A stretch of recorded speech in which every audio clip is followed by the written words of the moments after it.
le commerce des esclaves devenu scélérat, d'après la plus grande puissance maritime et militaire de l'époque, qui s'est découvert en une décennie de hautes valeurs humanistes, la pratique même de ce commerce commença à connaître un déclin.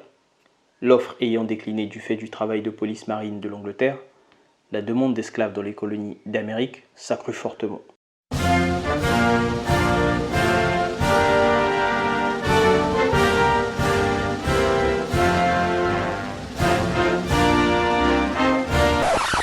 Chers amis, bonjour et bienvenue dans les chroniques de l'Afrophilo. Si vous aimez ce que nous faisons et que vous n'êtes pas abonné, abonnez-vous, activez les notifications en cliquant sur la cloche afin de recevoir toutes nos vidéos, laissez un pouce bleu, partagez et commentez.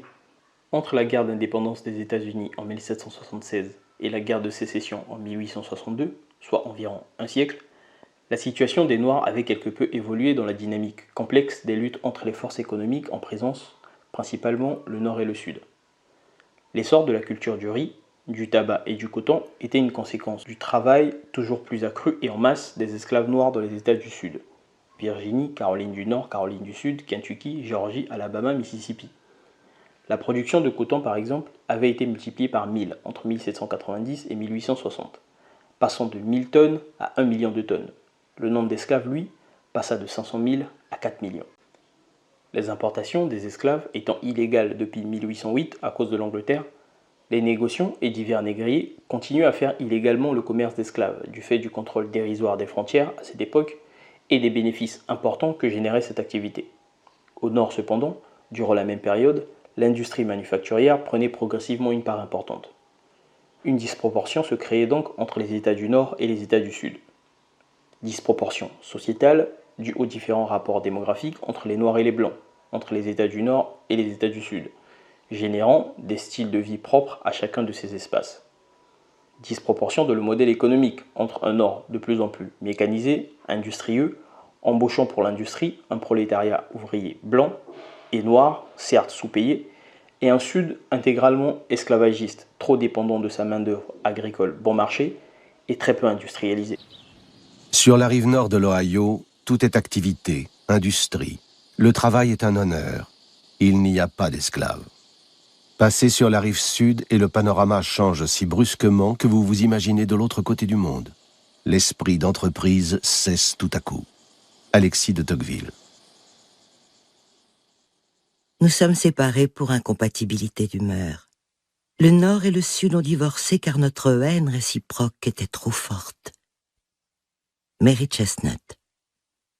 Le développement de l'industrie et des manufactures du Nord ne fit que croître durant la guerre de sécession, lorsque l'État fédéral américain et les grands industriels décidèrent de réduire la part des manufactures importées d'Europe afin de répondre à la demande locale stimulée par la guerre.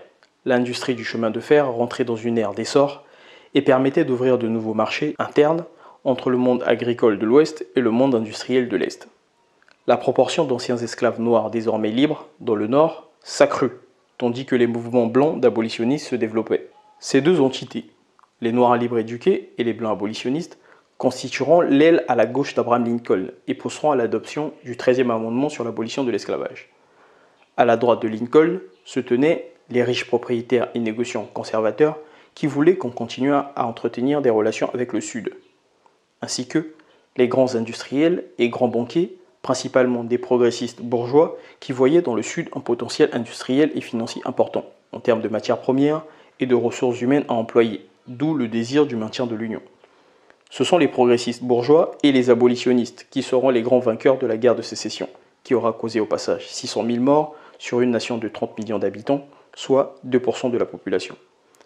Pour les progressistes, la motivation était purement économique, et il est plus que probable que ce soit ce tropisme qui ait jeté Lincoln et le Nord dans cette guerre civile à mort contre le Sud. 20 août 1862. Lettre ouverte. Monsieur le Président, nous pensons que vous êtes trop influencé par les conseils de certains vieux politiciens gâteux issus d'États esclavagistes frontaliers. Nous vous demandons de considérer que l'esclavage incite et nourrit la trahison à travers le pays. Il nous paraît évident que tout ce qui encourage ou renforce la servitude contribue à accentuer la division de l'Union. Horace Greeley. 22 août. Mon objectif suprême dans ce conflit est de sauver l'Union, et non de protéger ou de détruire l'esclavage. Si je pouvais arriver à mes fins sans émanciper le moindre esclave, je le ferais. Si je pouvais sauver l'Union en libérant tous les esclaves, je le ferais. Et si je devais n'en émanciper qu'une partie sans toucher au sort des autres, je le ferais également. Les intérêts des esclaves et des abolitionnistes ne se trouvèrent que comme concordants aux causes premières de la guerre. Cela n'empêcha pas que l'esclavage fut aboli aux États-Unis après la guerre de sécession et que le gouvernement de Lincoln, bien que modéré sur la question, en fut à l'origine. Après la guerre, les intérêts des grands industriels divergeaient progressivement des revendications d'égalité des Noirs, notamment dans le Sud. Cette situation atteignit son paroxysme avec le compromis de 1877, où les grands industriels progressistes du Nord passèrent des accords tacites avec les agriculteurs et anciens esclavagistes du Sud pour étendre leur logique financière et industrielle pour l'exploitation des matières premières, notamment le fer d'Alabama, et l'extension commerciale des marchés par le développement des chemins de fer. Les anciens esclaves du Sud, qui avaient eu des garanties de la part du gouvernement de Lincoln pour les terres et qui étaient relativement protégés par les troupes fédérales, se trouvèrent progressivement abandonnés sous Andrew Johnson, le successeur de Lincoln, puis sous Ulysses Grant. Les Noirs du sud des États-Unis rentraient alors dans une ère de persécution et de terreur, où ils étaient meurtris, lynchés, pendus, brûlés, poursuivis par les suprémacistes blancs qui exprimaient leur racisme inhérent et reportaient leur haine suite à la défaite de la guerre de sécession. Pour les sudistes, la fin de l'esclavage des Noirs était considérée comme la cause de la guerre et de leur ruine. Ce sont dans ces contre-coups de la guerre de sécession et dans ces tribulations qu'ont connu les Noirs du sud de l'Amérique que naîtront, puis s'illustreront, trois personnages majeurs de l'histoire noire américaine qui auront une portée importante sur l'histoire du panafricanisme, à savoir Booker T. Washington, Dubois et Marcus Garvey. L'abolition de l'esclavage aux États-Unis fut donc en partie le fait de la pression des abolitionnistes noirs et blancs, au sein desquels on peut citer Frederick Douglass, William Lloyd Garrison, Wendell Phillips, John Brown ou Harriet Tubman, et surtout le résultat de la volonté d'une expansion économique de l'élite financière, industrielle et progressiste nord-américaine, dont les noms les plus connus sont J.P. Morgan, Rockefeller, Vanderbilt ou encore Carnegie. Merci d'avoir suivi cet épisode. Une fois de plus, si vous aimez ce que nous faisons, n'hésitez pas à vous abonner. J'espère que vous avez appris plein de choses. Moi, je vous dis à la prochaine pour un nouvel épisode. Alabama's got me so upset. Tennessee made me lose my rest. Everybody knows about Mississippi. Gone